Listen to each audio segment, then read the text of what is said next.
ngeen jëf yéen ñuy topp ci chaîne bi di Buzz 221 HD ci Jeux olympiques ya am ca France Paris 2024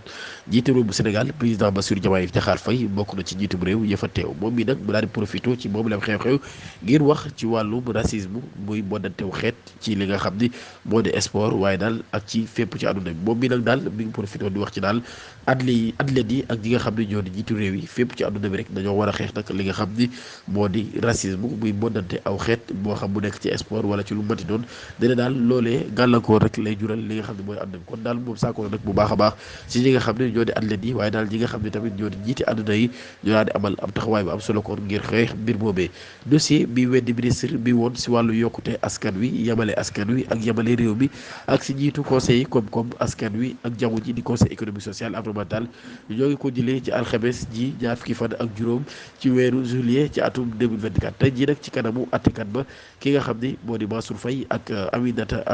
ki nga xam ne moo di Aminata Touré ñu jàkkaarloo woon waaye attekat nag daan day jëlum dogal rek ngir nag ñu daal di jël atte ba ci fukki fan ci juróom-ñetti fan ci weeru août Amadou Mansour Faye moo yóbbu Aminata Touré ci kanamu attekaay bi ndax tuuma saaga ginnaaw bi koy tuumaal siiwal ci réseaux sociaux yi lu jëm si yoreenu xaalis ci Covid 19 loolee kon mooy li nga xam ni moom la koy toppee. ginnaaw bi nga xamee ni placé nañ ko mandat de dépôt depuis fukki fan ak juróom-ñaar ci weeru mai atum 2024 moom mi di Lac de Guiers 2 nekk ab lutteur turam ñu gën ko xam ci Pape Ansou Cissé daan nañ koy may liberté provisoire ginnaaw bi nga xamee nag fay na juróom fukki millions ak ñeent yi nga xam ne moom la ablante woon ak yoon moom mi nag dañ ko tegoon loxo ci mbirum trafic de visa ak li nga xam ne moo di escroquerie waaye moom mi nag ginnaaw bi nga xamee ne daan nañ demandé ab liberté provisoire avocat bi nga xam ne moo di Maître Fati daan koy def ginnaaw bi nga xamee ni Lac de Guiers 2 fay na rek li nga xam ne moom la amal ak yoon kon yoon daan na koy may liberté provisoire ginnaaw nag bu mu génnee mu daan yëkkati ay kàddu di sant leen ci mbër yi ñi nga xam ne ñoo di Eumeu Sène ak Sa Thiès waaye ak ki nga xam ne moo di Alioune Seye ci sant yooyee sax daan nañ nag beral loxo lutteur bi nga xam ne moo di Modou Lo nee na daal Modou Lo bi def na daal ay sectes yu am solo yoo xam ni def na ko ci ginnaaw boo xamee ni jàpp nañ ko kon Lac de Guiers daal mi ngi doon xam le ni mi ngi sant Modou Lo boobee daal te di ko ñaanal ay ñaan yoo xam ni ñaan yu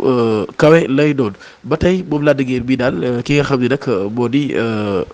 Lat Ndiaye jëli woon ko ci jamono bi nga xam mi ngi génn moom mi daal wax na ni nag mi ngi sàkku rek ñoom waa Gaston production dinañ amal ab taxawaay bu am solo dinañ fexe ci semaine bi kon Lac de Guiers am combat wala sax bu amul adversaire daal dinañ fexe nag bu daal di jot li nga xam ni moo di avance loolu yi nag Lat Ndiaye daan koy xamle waaye Lac de Guiers ci santam boobee sax nee na mi ngi sant bakkan bu baax a baax bi nekk ci Gaston production ndax taxawaay bi nga xam ni am na ko ci jàpp googee nga xam ne jàpp ne ko Lac de Guiers nag nee na daal fàttewul benn yoon bëri yi nga xam ne ñu ngi ci prison bi bu tudd ci ki nga xam ni moo di Saloum Saloum ak Cheikhou Mama Lamine kon daal moom bi Lac de Guiers nag mi ngi wax ni dina am taxawaay bu am solo ci ñooñu nga xam ne ñoo nekk ca prison ba te dina daal am nag wut sax ay ndimbal ngir jàppale prisonniers yooyee nekk ca Rebeuss ak fépp ci Sénégal jaa ngeen jëf